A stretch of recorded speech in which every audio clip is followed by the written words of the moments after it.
Gloria a Dios. Una vez más, que Dios le bendiga a todos. Amén. A todos los hermanos que están presentes en esta congregación y a todos los que de diferentes lugares nos estarán viendo en el día de hoy. Este es el pastor Eliasín Torres, que les saluda de Puerto Rico. Y estamos aquí en nuestro culto de domingo, honrando al Señor por nuestra congregación. Y hoy quiero aprovechar la oportunidad, antes de entrar al mensaje, para pedir a todos los hermanos que desde todos los países que nos ven se unan en oración con nosotros por Regine. Regine es una joven haitiana que yo conozco desde que nació, que fui padrino de boda de sus padres.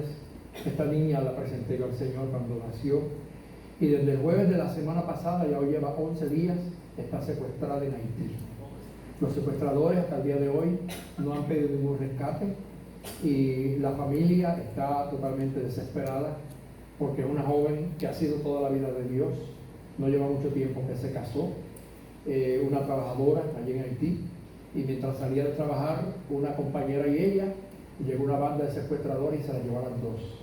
Hasta el día de hoy ni una ni la otra han aparecido, ni viva ni muerta. Por lo que yo hago extensivo este llamado a todos los hermanos que de los países nos ven, para que nos unamos por Haití. Haití está pasando por el peor momento de su historia. Las bandas criminales se han apoderado de todo el país y no hay quien entre, no hay quien salga.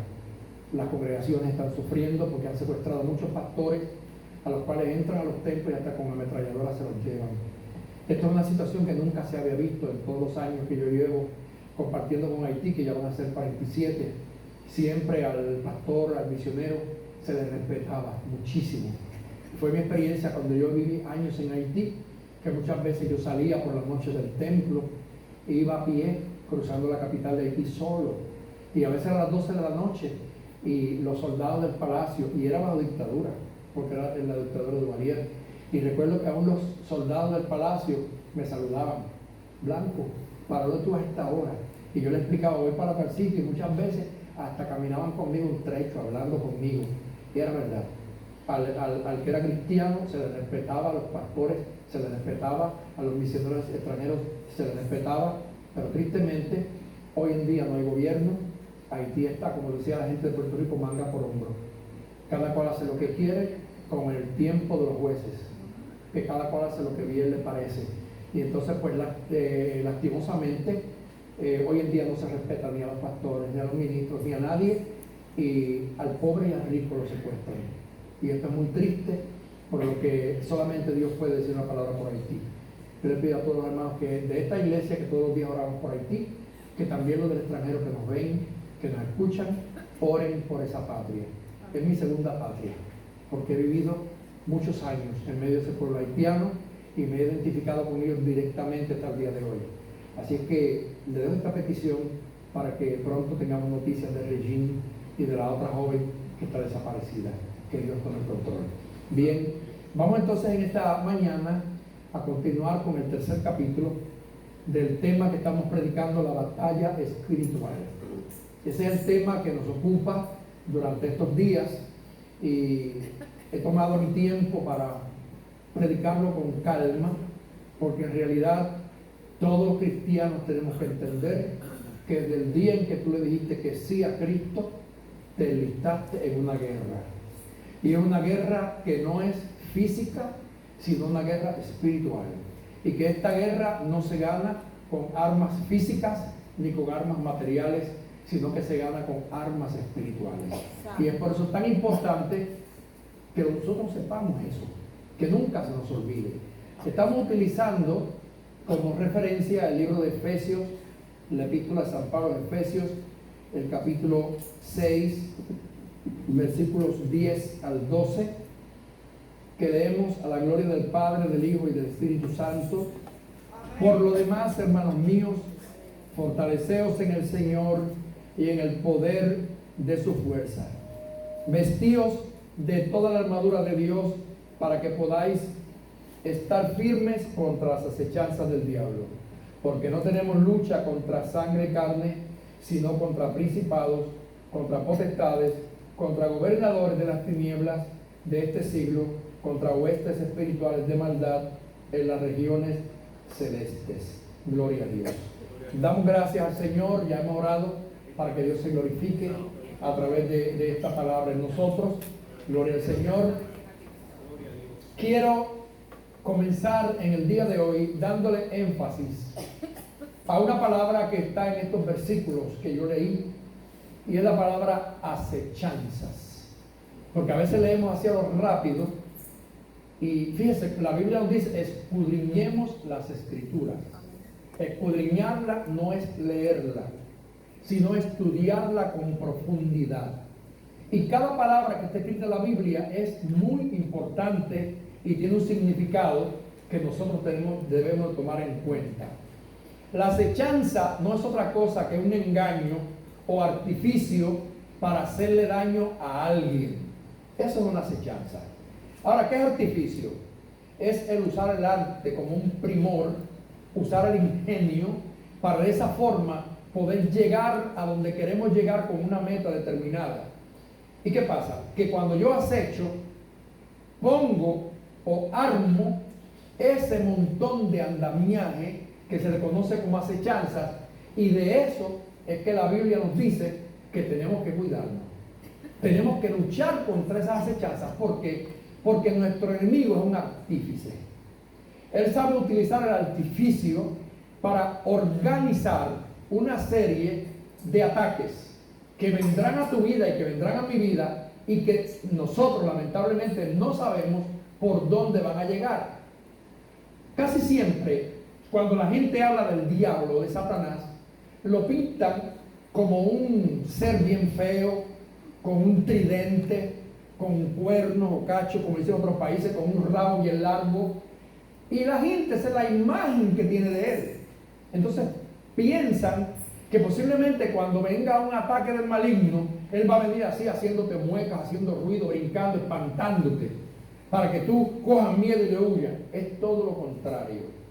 Cuando habla de artificio, de acechanzas, lo que nos está diciendo es que él va a utilizar una estrategia, una sutileza, que muchas veces va a llegar sin que tú sepas por dónde, sin que tú sepas por quién. Así que el cristiano tiene que estar preparado para esta batalla espiritual, porque el ataque te llegará de donde menos tú piensas, en el momento que menos tú piensas. Por eso es que el apóstol Pablo, hablando a los efesios, los enseña y le explica que esta guerra no es carnal. Mire lo que dice la Biblia acá en 2 de Corintios capítulo 10, versículos 3 al 5. Dice: pues aunque andamos en la carne, no militamos según la carne, porque las armas de nuestra milicia no son carnales, sino poderosas en Dios para la destrucción de fortaleza, derribando argumentos y toda altivez que se levanta contra el conocimiento de Dios, y llevando cautivo todo pensamiento a la obediencia a Cristo. Si usted se pone a escudriñar este versículo, se va a dar cuenta que tiene relación con la serie de mensajes anteriores que estuvimos predicando de cuidando la mente. Porque ahora aquí el apóstol habla de que hay que llevar nuestros pensamientos cautivos a Cristo. O sea, que nuestra mente no puede gobernarnos y que no podemos pensar lo que queremos pensar, sino que debemos de buscar la forma en que cada pensamiento sea llevado cautivo a la autoridad de Cristo. Ahora, cuando nos habla que las armas de nuestra milicia es la palabra que se usa para hablar de asuntos militares de nuestro ejército, no son carnales. Y eso es volver a recalcar lo que dije antes. O sea, nosotros no podemos pelear en esta guerra espiritual con una espada de metal, ni podemos usar una ametralladora, ni podemos usar un fusil, ni podemos poner una bomba atómica, porque al diablo nada de eso le hace daño. Porque recuerde que él no es un ente humano como tú y yo, él es un ser espiritual. Y lo espiritual no muere con lo carnal, ni muere con lo físico. No se destruye con lo carnal ni con lo físico. Lo espiritual se enfrenta, se guerrea y se derrota con lo espiritual. Por eso es que el cristiano tiene que aprender que nosotros debemos cada día de crecer más en el espíritu y dominar más nuestra carne. Porque desde que comenzamos a predicar estos temas hemos estado hablando de que hay una lucha continua, una guerra entre cuerpo y espíritu, entre carne y espíritu. Y eso no se va a terminar, hermano, hasta el día en que Cristo venga. Yo no sé cuántos de ustedes han orado como he orado yo en algunas ocasiones, que tal vez lo he hecho por ignorancia, porque todos nosotros tenemos alguna debilidad. Hay algo en nosotros que no nos gusta. Piense a ver si es verdad. Porque no todo lo que yo hago, ni todo lo que yo digo, ni todo lo que yo soy me gusta a mí. No, hay cosas en mí que no me gustan. Y acciones que tal vez yo hago que no me gustan. Y que yo quisiera que no estuvieran ahí. Y yo tal vez en mi ignorancia he dicho, Señor, quítame esto. Pero no me lo quita. Porque es parte de mi naturaleza. Y como es parte de mi naturaleza humana, es una de las batallas que yo debo de lidiar. Y eso me toca a mí. ¿Qué va a hacer Dios? Él lo que va a hacer es que me va a fortalecer. Me va a ayudar a que yo pueda enfrentarme a mí mismo. A esa condición o a esa debilidad o esa parte que hay en mí que no le agrada a Él. Porque el mismo apóstol Pablo hablando decía, lo que no quiero hacer es lo que hago. ¿Quién me librará de este cuerpo mortal? Decía él. Porque es que él tenía una batalla terrible. Entonces, nosotros tenemos que vivir todo el tiempo sabiendo que estamos en el campo de guerra. Que tenemos que dormir con los ojos abiertos. Y habla en sentido figurado. Que tenemos que caminar por la calle con los ojos abiertos, lo del espíritu. Gloria a Dios. Porque hay gente que tiene estos dos bien abiertos, pero lo espiritual los tiene cerrados. Usted no se da cuenta que hay gente que a veces usted ve que hay una trampa o una amistad que es tóxica y que le está como haciendo daño y usted lo aconseja y le dice, ten cuidado porque eso te hace daño. Pero la persona, aunque tiene estos ojos bien abiertos, los del alma los tiene cerrados y no se dan cuenta. Y usted intenta librar a la gente. Esto pasa mucho, a mí me ha pasado mucho en mi ministerio como pastor, por ejemplo, cuando hablo de matrimonios, que a veces usted sabe de gente que es un cristiano fiel, que la Biblia dice que no se hagan yugos desiguales, y a veces usted como pastor, celoso con su rebaño, ve que una joven o que un joven de la iglesia se enamora de alguien que no le conviene, y usted con el deber pastoral que tiene le da un consejito. ¿Y qué hace la persona? Que en vez de agradecer el consejo, se molesta con uno, se enoja con uno. Entonces, ¿qué pasa? A la larga, ¿quién sufre? ¿Yo? Bueno, en cierto modo sí, pero quien va a sufrir la lleva la carga es la persona que tomó el error, o sea, que cometió el error de no oír el consejo. Entonces tú tienes que abrir los ojos espirituales más que los físicos, porque los espirituales van donde los físicos no van. Los espirituales ven donde los físicos no ven.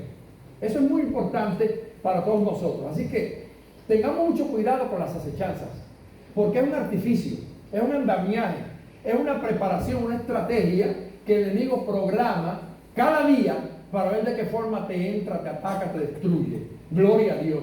Hermanos, nosotros tenemos las armas espirituales. Y yo terminé el mensaje de la semana pasada diciéndole que cuando el apóstol Pablo habla y dice que tomemos toda la armadura de Dios, comienza a especificar que la armadura no es tuya, que es de Dios. Esa armadura es de Él. Ahora, Él te la ofrece. Y no se da el caso como en el caso de David. Porque cuando David se fue a enfrentar a Goliat, Goliat llevaba 40 días desafiando al pueblo de Israel. El rey era Saúl y Saúl estaba temblando y todos los militares estaban temblando, y aquel paladín salía todos los días durante 40 días a insultar al pueblo de Dios, hasta que llegó aquel muchachito David. Y cuando David llega, pregunta quién es ese circunciso y le explican quién es. Lo tratan de vestir, ¿sabe con quién? Con la armadura del rey. Le van a poner una espada en la mano que no le cuadra. ¿Por qué? Porque tú no necesitas la vestidura de nadie, tú necesitas la de Dios. Amén. Cuando David intentó caminar no pudo y dijo, no, con esto no. ¿Qué hizo David? Tomó en sus manos una honda con 5 piedrecitas. ¿Y qué pasó? Cuando Goliat ve a David que viene, le dice, ¿acaso soy yo un perro para que vengas a mí con un palo? Y aquel muchacho se enfrentó a aquel hombre que literalmente, de acuerdo a las medidas que la Biblia, medía casi 10 pies de alto, mucho más de 9 pies de alto, casi 10 pies, no era cualquier cosa. Y aquel jovencito le dijo claramente, tú vienes contra mí con espada y jabalina. Pero yo vengo contra ti en el nombre de Jehová, el Dios de los ejércitos, al cual tú has provocado. Y agarró la onda y tiró la piedra. Escuche bien, porque ahora David se puso ¿qué vestimenta? Se puso ¿qué vestidura? La de Dios. Él no se vistió con la armadura del rey. No te pongas nunca la armadura del pastor, ni te pongas la armadura de papi, ni te pongas la de mami.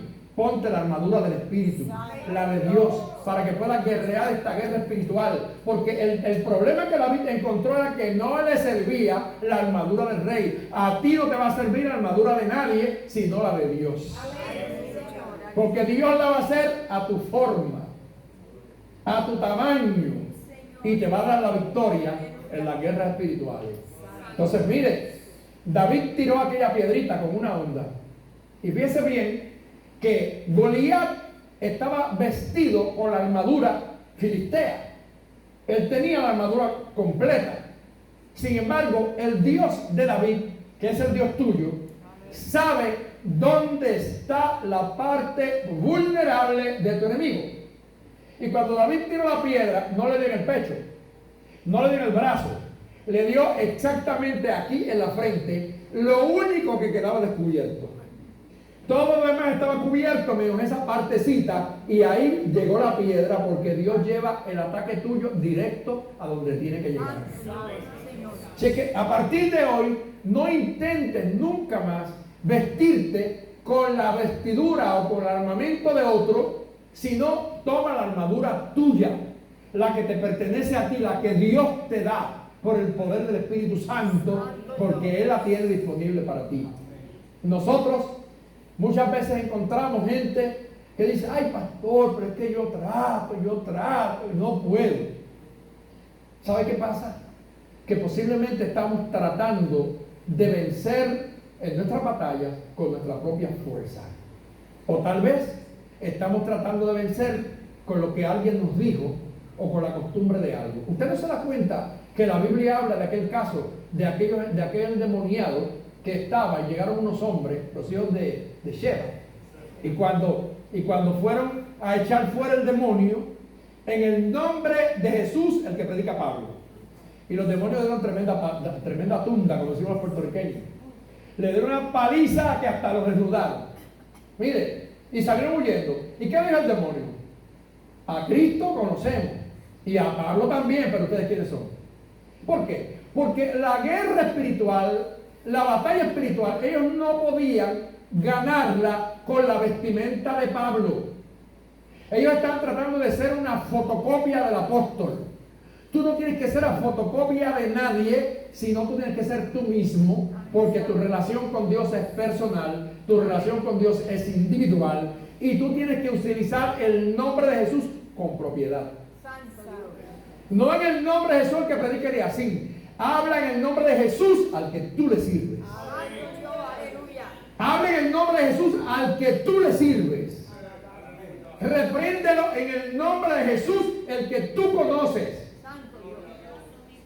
Porque es muy fácil decir: yo sé que Jesús es el Señor. Y esa es una frase que la usa todo el mundo. Y la gente te dice: no, porque yo creo en Dios. Pero también la Biblia dice que hasta los demonios creen y tiemblan. O sea, el hecho de que alguien crea en Dios no significa que tiene el poder de Dios. El hecho de que alguien diga: yo sé que Jesús es el Señor, no significa que Jesús es el Señor de su vida. Así que tú tienes que hacer a Jesús Señor de tu vida. Y cuando Jesús es Señor de tu vida, entonces reclama esa gloriosa armadura de Dios que Él tiene preparada para ti. Fíjese bien, Él lo dice claramente aquí: vestidos con toda la armadura de Dios. Toda, no una parte, para que podáis estar firme contra las acechanzas del diablo. Y ahí que especifica: nuestra lucha no es contra sangre y carne, sino contra 4 grupos: contra principados, contra potestades, gobernaderos de las tinieblas y huestes de maldad. Son 4 categorías o 4 jerarquías del reino de Satanás. Yo me pongo a pensar en esto, y tal vez los teólogos que me vean el día de hoy no estén de acuerdo conmigo. O tal vez alguien que conozca más de la Biblia que yo y que sepa hablar hebreo, griego, tal vez no está de acuerdo conmigo.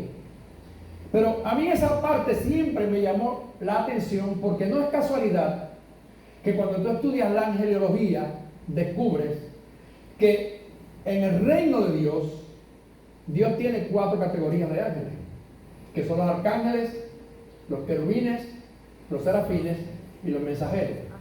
Entonces, ahora el apóstol Pablo hablando, no habla de 5 categorías en el otro reino, sino que habla también de 4.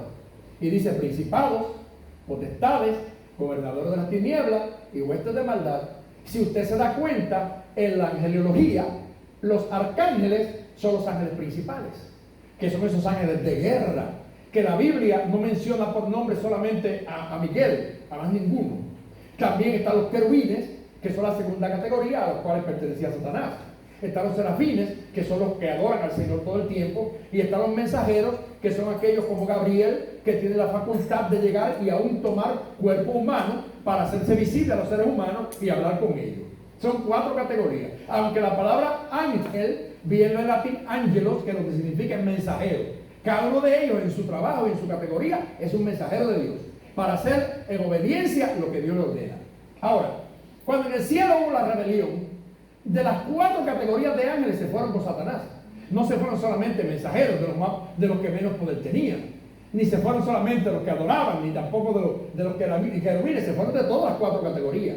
Es tan terrible que la Biblia habla que hay unos espíritus que están atados allá abajo, que están tan amarrados que no lo han soltado todavía, porque posiblemente eran de una categoría muy alta en el cielo.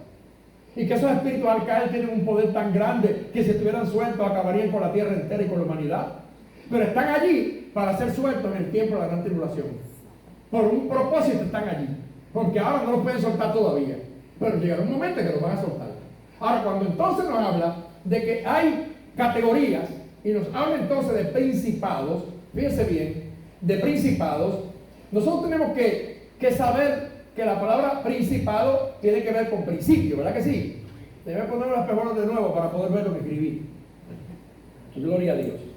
Mire, la palabra principado tiene su raíz en el griego, y en el griego es archai, que significa principio, gobernante o autoridad. Y luego, aún el mismo diccionario le pone entre paréntesis ángel, demonio. Así lo pone. Ángel, demonio. Cuando digo ángel, digo mensajero. Cuando digo demonio, digo del diablo. Por lo tanto, sería mensajero del diablo. Así que un principado es un mensajero de Satanás, que tiene una autoridad. Tiene una autoridad terrible, porque recuerde que cuando los ángeles cayeron, que cuando Satanás cayó, no perdieron su autoridad. No perdieron su poder, perdieron su privilegio, perdieron su lugar de gloria, fueron condenados, están sentenciados y va a haber una condena que se les ejecutará a ellos en el momento determinado por Dios. Entonces, ahora, Dios que está arriba de todo, los ángeles que están después y el hombre que está después, ahora a nosotros nos toca pelear contra esas autoridades que son superiores a nosotros en poder, que nosotros estamos por debajo de ellos. Pero que ahora tenemos una ventaja, que es que tenemos la armadura de Dios disponible a la medida tuya y a la medida mía.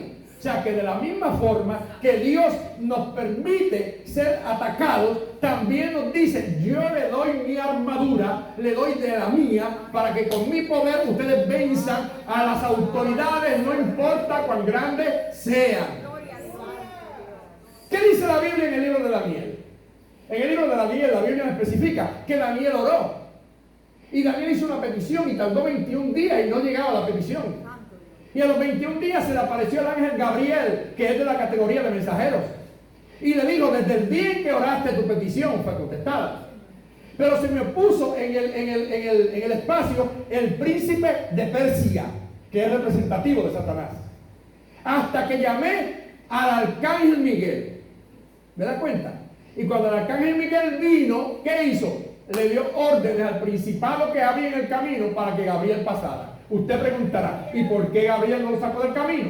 Porque Gabriel es un ángel mensajero y no está posiblemente en la categoría, en la autoridad de un querubín. Así es que el libro de Judas, ¿qué nos habla? Y nos dice, estos ignoran voluntariamente y blasfeman de las autoridades superiores. Y después dice, y ni aun el arcángel Miguel se atrevió a proferir juicio de maldición contra el diablo cuando contendía con él por el cuerpo de Moisés, sino que le dijo, el Señor te reprenda. No era que el arcángel le tenía miedo al querubín. Por el contrario, él tiene toda la autoridad, pero en el reino angelical se respetan las jerarquías. Entonces, ¿qué sucede? Él no lo quiso maldecir, sino que lo que hizo fue que lo reprendió por Jehová. O sea, que el Señor te reprenda. O sea, que tú y yo tenemos la autoridad hoy en día, porque nosotros somos siervos de Dios. Fuimos lavados por la sangre del Cordero. Y cuando Cristo se levantó entre los muertos, dijo, todo poder me ha sido dado en el cielo y en la tierra. Y ahora le digo a ustedes, vayan, porque yo le doy a ustedes poder sobre potestades, le doy a ustedes poder sobre serpientes, sobre escorpiones. Es más, si comieran cosas mortíferas en mi nombre, no le hará daño. ¿Por qué? Porque ahora tú y yo vivimos en una dimensión superior. Ahora nosotros tenemos una armadura de Dios, no tuya, no mía, es de Dios. Y Dios te la presta para que tú pelees con ella. Y no va a pelear en nombre de la iglesia, ni va a pelear en nombre propio, va a pelear en el nombre de Jehová, el Dios de los ejércitos, que es quien es el que gana todas las batallas. ¡Oh, gloria a Dios! ¿Cuántos pueden alabar en el día de hoy? ¡Qué privilegio tenemos los cristianos! Si el mundo supiera esto, ¿verdad? Porque el que no le sirve a Cristo es esclavo del diablo. Y el diablo hace con él lo que quiere. La gente no le gusta que usted diga verdad, pero es verdad. La Biblia dice que el diablo es el papá de ellos. Eso dice la Biblia, no lo digo yo. Pero usted le dice hijo del diablo a alguien y se lo quiere comer vivo, porque a nadie le gusta que le digan que el diablo es salvaje. Pero cuando yo también lo era, porque mientras no estábamos a Cristo, estábamos en el reino de Él. Pero cuando yo confesé a Jesucristo, cambié de bando, cambié de ejército, cambié de padre. Hoy yo soy hijo de Dios, porque creí en su nombre. Y todo lo que hay en su nombre le dio potestad de ser hechos hijos de Dios. Y como hijo también heredero. Y si heredo todo lo que Él ha preparado para mí, incluyendo la autoridad y el poder. La gloria es de Dios. Mire, yo recuerdo un día en un lugar llamado Pledó en Haití. Estábamos reconstruyendo un templo. Eso, si no me equivoco, pasó con el 2013, porque todavía no me había enfermado. Y yo estaba con otro pastor de acá de Puerto Rico que fue a ayudarme, Miguel. Y recuerdo que cuando terminamos de trabajar, yo me senté en el piso, así, en la escalerita que tiene la iglesia, me senté allí a mirar a los que subían y los que bajaban por la calle, porque eso siempre hay una multitud que sube y baja. Y de momento yo veo un hombre que va por la calle, que era como un loco. Y aquel hombre va por la calle y cuando me ve, sale corriendo de la calle y viene y se arrodilla frente a mí. Se tira de rodillas frente a mí. Yo me asusté. Porque ¿de dónde sale ese hombre y se tira de rodillas? Levanta esta mano y comienza a decirme, autoridad, autoridad, tú tienes autoridad. Autoridad, autoridad, tú tienes autoridad. Volví a repetir. Y yo le dije, ¿quién tú eres? ¿Por qué te arrodillas delante de mí? Levántate. Me dijo, Él no quiere que tú estés aquí. Escucha esto. Él no quiere que tú estés aquí. Él quiere matarte. Entonces, en ese momento me señaló a la parte de atrás del templo, que nosotros tenemos un terreno, y detrás de mi terreno, allí había un templo de Satanás, donde había un ungó, o un brujo, un bocó haitiano. Y yo no sabía que ese hombre, sin conocerme a mí físicamente, desde que yo llegué al barrio estaba haciendo hechicería y brujería para matarme a mí. ¿Por qué? Porque yo era el instrumento de Dios al que Dios estaba usando para que aquella iglesia estuviera de pie, para que nosotros pudiéramos sostener esa iglesia, y que yo iba a menudo con misioneros a construir, a levantar la obra de Dios, a construir templos. Y usted sabe, el templo, o sea, la iglesia cristiana, le era un impedimento a él para él hacer sus invocaciones. Entonces, yo pregunté, ¿quién no quiere que yo esté aquí? Y me señaló. Y señaló así para arriba aquella casa y decía, allí, el que está allí me mandó. Pero Él no quiere que tú estés aquí. Él no quiere que tú estés aquí porque tú eres una autoridad. Tú eres autoridad. Y yo digo, pues yo te reprendo en el nombre de Jesús y sal delante de mi presencia, porque el único que merece ser alabado es Dios. Y yo no quiero que nadie esté arrodillado frente a mí. El hombre salió corriendo y se fue. Oye, hermano, yo oré al Señor porque me di cuenta que yo he estado metido por estos 46 años de mi vida en un terreno muy peligroso, que no es fácil, y que mi vida ha estado todo el tiempo en amenazas físicas y espirituales. El asunto es que, hermano, Dios es tan grande que aquel día yo me di cuenta del peligro que había y me puse a orar y clamé al Señor. Y el pastor de la iglesia me dijo, pastor, vamos a orar porque esto es grande, esto es serio. Y oramos. Y yo vine para Puerto Rico, tranquilo. Y cuando yo regreso a Haití, me encuentro con la noticia que tanto el loco como el brujo se habían muerto los dos. Ya no estaba ninguno de los dos. Dios había liberado el espacio y me dio a mí la victoria. ¿Por qué razón? Porque las armas tuyas y las armas mías no son carnales, no son materiales, son espirituales. Y ese poder no es tuyo, Dios te lo da. Porque Él te lo da por gracia, Él te lo da por misericordia. Y hoy en día estamos guerreando. Principados, sí, hermanos, se oponen al plan eterno. Escuche bien. Pero un día serán subyugados por Cristo. Porque ya Cristo determinó el final de ellos. Así que yo no sé, no estoy seguro, ni la teología me lo dice. Pero no sé si cuando el apóstol se refiere a principados, se esté refiriendo a los arcángeles que cayeron. Yo no lo sé, posiblemente. Pero sé que son autoridades, que tienen un poder superior a los demás, porque Pablo los clasifica. Y luego entonces dice potestades. Y la potestad también es una autoridad. Tienen poder, son categorías. Entonces, luego habla de gobernador de las tinieblas. Y el mundo de Satanás es un mundo de oscuridad. Y tinieblas no solamente es que tú no puedas ver en esto que nosotros conocemos como noche y día. No. La tiniebla espiritual va mucho más allá de eso. Cuando una persona no vive en la luz de la palabra de Dios, vive en tinieblas. Puede tener ojos físicos, ve por donde camina físicamente, pero su alma está a tientas y a ciegas, porque no sabe para dónde va. El enemigo hace lo que quiere con ellos, los lleva donde le da la gana, acaba con ellos. Gloria a Dios por Jesucristo, que nos adoptó para que hoy en día seamos hijos de Dios e hijos de luz. Y como somos hijos de luz, ¿sabe qué pasa con la luz, verdad? Yo decía a un joven ayer que estaba aconsejando, cuando la luz llega, inmediatamente la tiniebla huye. Cuando Cristo llega, inmediatamente Satanás tiene que alejarse. Cuando el poder del Espíritu Santo se manifiesta, todo lo oculto tiene que salir. Gloria a Dios.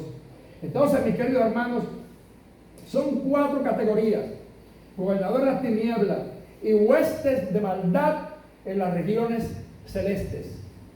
Aquí en el templo hay demonios, ¿sí? ¿Sí? Porque mire, si Satanás subió con los ángeles y estuvo frente a Dios, y la Biblia lo relata, porque la Biblia lo señala todavía como que es el acusador de los hermanos. Amén. Que todo el tiempo está acusando delante de Dios. Eso dice la Biblia, no lo digo yo. Amén. Ahora, ellos no respetan el templo. Yo tengo tantas evidencias de gente que ha llegado a las iglesias posesionadas por demonios, y que tal vez alguien que me diga, pastor, no, pero una persona cristiana puede tener demonios. Yo siempre en eso difiero, porque si la persona ha contristado al Espíritu Santo, si la persona está viviendo una vida doble, hay una puerta abierta y el enemigo no respeta. Por eso es que el demonio, cuando sale el hombre, se va a lugares secos, pero nunca se olvida de la casa donde salió. Y cada rato le da una vueltita, cada rato le hace una visitita, a ver cómo está el terreno, a ver cómo está la casa. Y si la coge descuidada, ¿qué hace? ¿Qué dice la Biblia? Que va y busca 7 más poderosos que él, y el posterior estado de la persona será peor que el primer estado. Porque ahora ya la persona es más esclava, le tiene más cadena, porque Satanás a los presos nunca le abre la cárcel. Así es que la batalla espiritual tenemos nosotros, hermanos, que saber cómo la vamos a pelear. Hoy en día yo me sorprendo porque a veces, especialmente este asunto de las redes sociales, que hoy en día está YouTube, que está Facebook, y que todo el mundo publica. Oiga, y hay cosas que yo cuando las veo inmediatamente las paso, no quiero verlas porque no me hacen bien. Porque a veces hay tanta ridiculez, hay tantas cosas que a veces son hasta una vergüenza para el Evangelio. Últimamente usted se pone a ver gente que están burlándose del Evangelio cuando ve a la gente manifestándose, hablando en lengua, danzando, cómo se burlan, le ponen un montón de voces detrás, usted sabe, una cosa increíble. Y entonces hay cristianos que no se dan cuenta de esto y se prestan para esto. Pero también hay mucha ignorancia bíblica en el pueblo de Dios y no se dan cuenta de que hay muchas cosas que le están atribuyendo al Espíritu de Dios y que en realidad son contrarias a lo que dice la Biblia. Entonces, usted y yo tenemos que aprender que no porque una persona eche fuera demonios, no porque una persona hable mucho en lengua, no porque una persona grite mucho o tumbe a la gente o y que diga así, porque hay gente que inventa la lengua también. Okay. Yo no sé si usted se acuerda que cuando estaba Gigi Ávila por ahí, que era el hombre que Dios usaba con poder, aquí en Puerto Rico se formaron un montón de Gigitos. Y usted oye un montón de gente repitiendo las lenguas de Gigi, exactamente las mismas lenguas de Gigi. El manerismo de Gigi, como alzaba la mano, todas eran Gigitos. Entonces, yo creo que en el Evangelio tú debes de ser tú mismo. Tú debes permitir que Dios te use en la forma que Él quiera utilizarte, no imitando a nadie.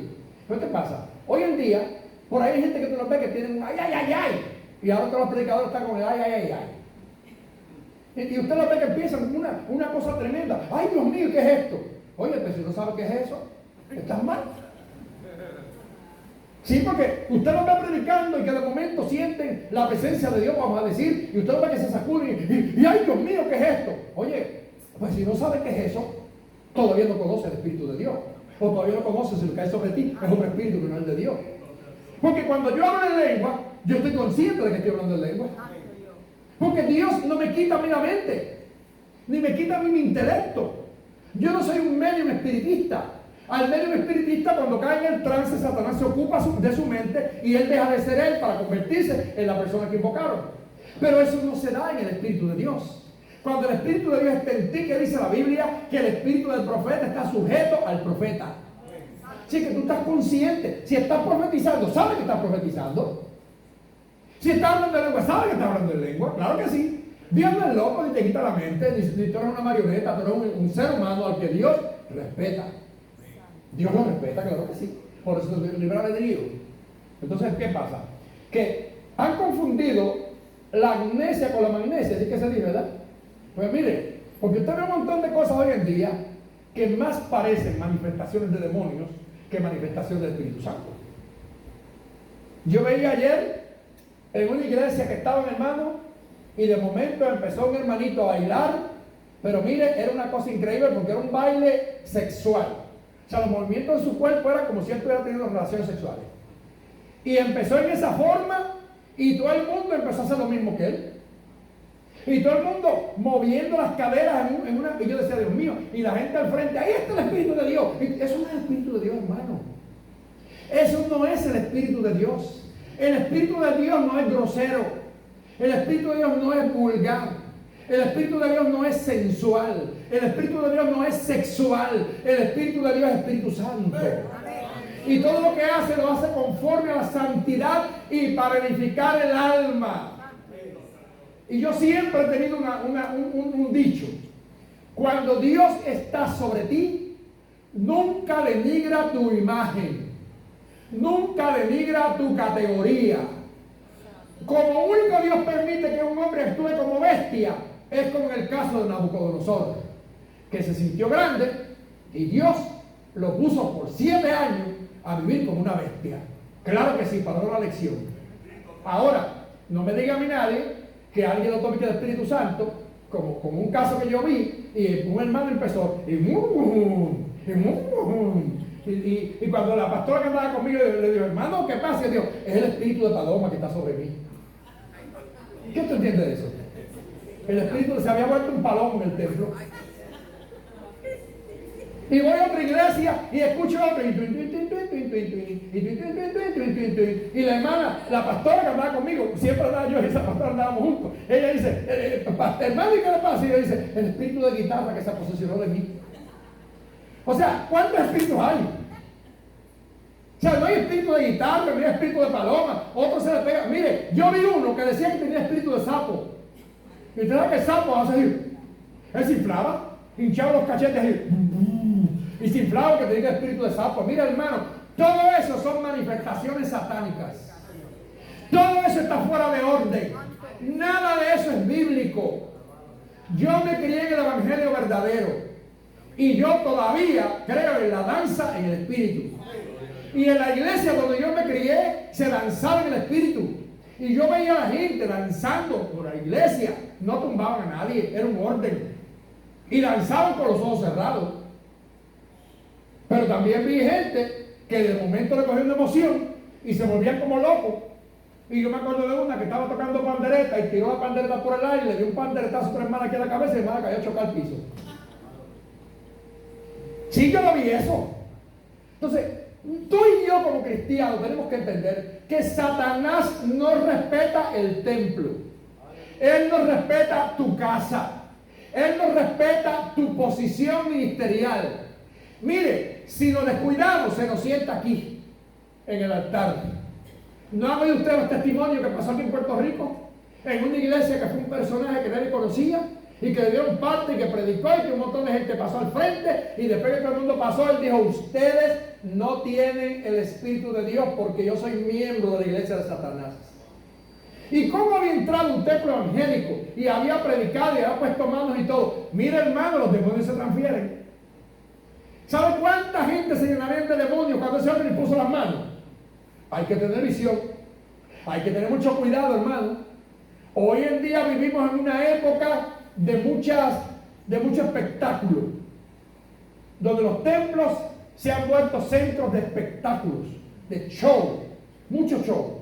Usted ve que ahora todo el mundo, y usted lo ve que ahora se pegó una moda, que todo el que está cantando, y se doblan todos, y una cosa, y todo el mundo en esa cosa, y qué sé yo, y yo digo, Dios mío, ¿qué le pasó a la gente hoy en día? Se vuelven como que monigotes o qué sé yo qué. Oiga, y la alabanza de Dios está tan hermosa. Cuando usted canta en el Espíritu se siente una paz sublime que llega al alma. Por eso es que la Biblia habla clara de que nuestras alabanzas deben ser cánticos espirituales que edifiquen el alma, que glorifiquen a Dios. Yo voy a predicar pronto un mensaje que se va a titular El despertar de la fatua. Lo estoy preparando, cocinando, porque la fatua ha despertado.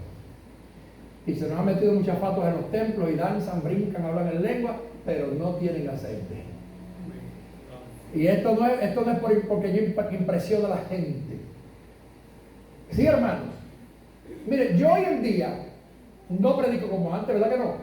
Ustedes que son miembros de esta congregación desde antes. ¿Por qué razón? Porque yo me crié en una iglesia donde en cierto modo me enseñaron a gritar. Y los predicadores desde que empezaban, gritando, pero yo con el tiempo maduré, fui aprendiendo y me di cuenta que para que la gente escuche el mensaje no hay que gritar duro. No. Decía un político de aquí, ¿se acuerdan? Luis Ferrer, que él decía, la verdad no grita, la verdad convence. Y cuando digo gritar, no es que de vez en cuando sí levanto la voz, porque hay que levantar de vez en cuando. Pero hay personas que creen que el poder de Dios está en la gritería. Y gritan, al grado que llega un momento que hasta los oídos a uno le molestan. Porque yo he ido a sitios que el predicador grita tanto que a los 5 minutos digo, Señor, que termine ya, porque está reventando los tímpanos. Entonces no puedo edificarme. Porque una cosa es predicar la palabra con entendimiento, con sabiduría, que la gente escuche, que la gente pueda agarrar lo que se le está predicando, aunque en un momento dado tú sientas el gozo, la presencia y levantes el tono de voz. Pero el poder no está en la gritería, hermano. No. Yo recuerdo gente que le daban una parte, oye, cuando están allá, usted lo ve así, pero no le dejen el micrófono. Porque tan pronto le den el micrófono, gritan y quieren que todo el mundo grite con ellos. Y hermano, alabe a Dios. Y hermano, diga aleluya. Y el que no alabe está muerto. Y que hay poder en la alabanza. Y se vuelven locos. Entonces, a veces cogen de la parte que le dan al mensaje, le quitan 15 minutos en gritería. Escuche bien, estoy hablando de gritería, no de alabanza. Porque la alabanza sale del corazón espontáneamente. O sea, a mí nadie me tiene que decir alaba a Dios. Yo voy a alabar a Dios porque yo siento alabarlo. Ahora, si el que ministra o que se para al frente me empieza a decir, no, tienes que alabar, alaba duro, grita duro para que el diablo te oiga, estás equivocado. Yo me voy a callar la boca y no te voy a decir ni aleluya.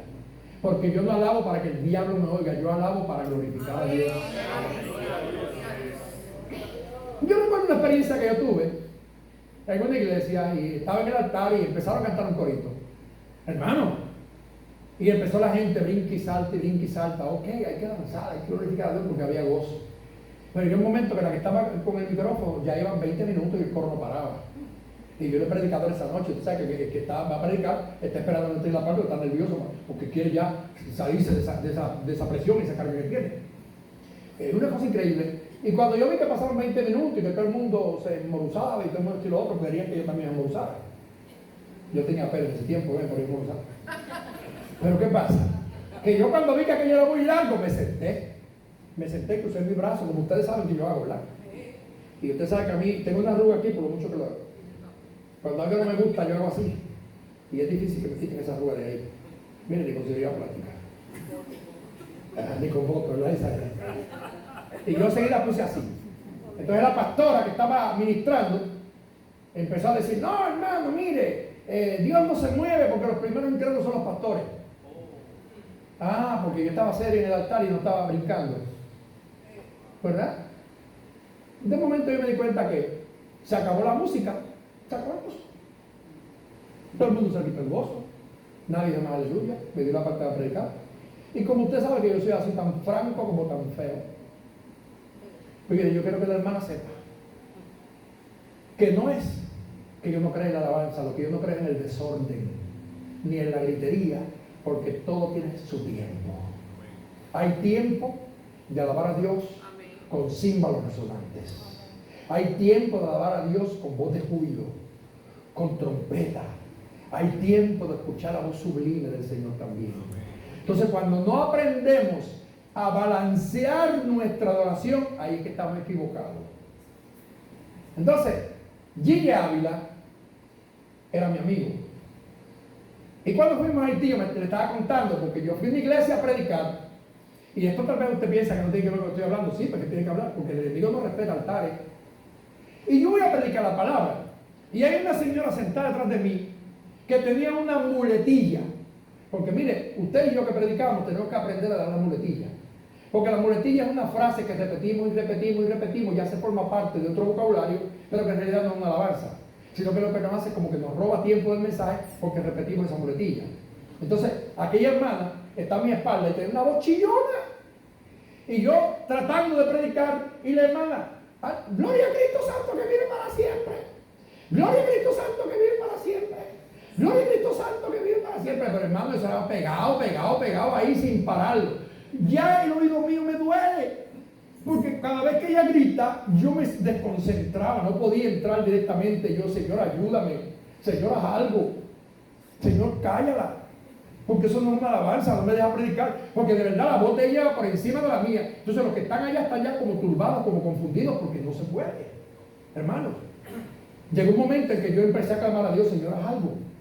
Y a la hermanita se le pegó una tos. Repentinamente se le pegó una tos y se le dañó la garganta. Y bajó del altar y se fue. Gloria a tu nombre, Señor, que la batalla. Entonces pude concentrarme en el mensaje.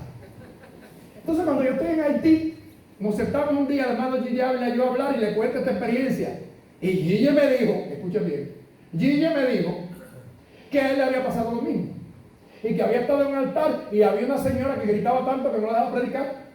Y Gigi que decía, Señor, ilumíname, ¿qué hago? Él dice, yo no voy a decir que lo dije yo, él me dijo a mí, que el Señor le dijo a él, písale un callo.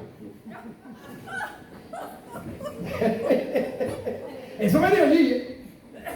Me dijo, mire, y así, el Señor me dijo, písale un callo. Y yo seguí predicando y dando reversa. Y dando reversa. Así cerquitita de ella me dio un aleluya y gloria a Dios. Y le mandé un zapatazo a aquel callo y la hermana se le quitó el gozo y bajó del altar dando brinco y sobándose el callo. Y dejó de gritar. Usted se ríe, yo me río, esto es cómico, ¿verdad? Esa experiencia de diablo, un hombre de Dios, y me la contó a mí personalmente. Lo que pasa es que usted tiene que saber que no todo lo que brilla es oro. Y que no toda gritería es alabanza de Dios. Hay gente en el templo que muchas veces está siendo usada por el mismo diablo para que la gente no oiga el mensaje que se está predicando. Porque en el mensaje, en la hora del predicador predicar, Dios está hablando con el pueblo. Y hay momentos en que tú puedes decir aleluya con orden. Pero ¿cómo es posible que hay un predicador predicando y que al lado hay una competencia? Yo he ido a sitios que el predicador tiene un micrófono y al lado hay otro que tiene otro micrófono. Y cuando usted está predicando dice, sí, amén, así es. Oye, hermano, a mí me vuelve loco. Yo por eso, mire, yo voy a las iglesias a predicar y tan pronto miro y veo al pianista que tiene el piano y digo, Señor, que no se atreva a tocar cuando yo voy a predicar. Porque yo entiendo que todo tiene su tiempo. Y el tiempo de cantar y hablar del tiempo de cantar la palabra de Dios, pero el tiempo de predicar es el tiempo de oír la palabra. Entonces, cuando yo tengo un piano tocándome ahí mientras yo predico, la gente ni me escucha bien a mí, se distrae escuchando la música y el mensaje no puede tener el mismo efecto que tuviera si la gente estuviera concentrada en el mensaje. Tal vez alguien hoy me escuche y dice, ese pastor es un fanático. No es un fanático, es que yo no vengo de ahora, toda mi vida he sido cristiano. Y yo sé que hay unas astucias, artimañas que no son de Dios, son del maligno. Y muchas veces el que está tocando el piano no sabe, lo hace por ignorancia, porque el líder no lo ha corregido. Y el que lo quiera tocar en su iglesia, que lo toque. Ese es asunto suyo. Pero yo, iglesia que voy a predicar, tan pronto voy a predicar, le digo al pastor, dígame del piano que no me toque. Que no me toque, que yo voy a predicar ahora y no quiero oír música, ninguna. La única música que quiero oír es la voz de Dios. ¿Sabe qué? Muchas batallas espirituales para nosotros son desconocidas. Y pensamos que solamente vamos a ver ese demonio. ¡Oh! Te voy a matar. No. Sutilmente viene, se te sienta al lado y alguien empieza a chismearte. Y alguien empieza a desviar tu comunión hablándote de lo que tienes que hablar en el tiempo del culto. Por eso yo aquí siempre digo, antes del culto hablo con Dios. En el culto me habla Dios y después del culto hablo con los hermanos. Todo tiene su tiempo. Amén. Cuando entremos a la casa de Dios hay que entrar, ¿sabe qué? Alabando al Señor. Amén. Buscando la comunión con Dios, preparando el ambiente para que Dios se glorifique. Hay que hacerlo, hermano, hay que hacerlo para que Dios se glorifique en nosotros. Porque muchas veces se cuelan espíritus que no son de Dios. Así es que la batalla espiritual no solamente es ver un endemoniado ahí echando espuma por la boca. No, no, no. Hay muchas batallas espirituales que son argumentos, que son artificios del mismo Satanás, acecharse del maligno para robarte a ti y a mí la bendición y la comunión del Señor. Por eso en esta mañana, hermano, tenemos lucha contra principados, tenemos lucha contra potestades, tenemos lucha contra gobernadores de tinieblas y contra huestes de maldad. Son 4 categorías del reino de Satanás, pero gloria a Dios que tenemos arcángeles, querubines, serafines y mensajeros a nuestro favor.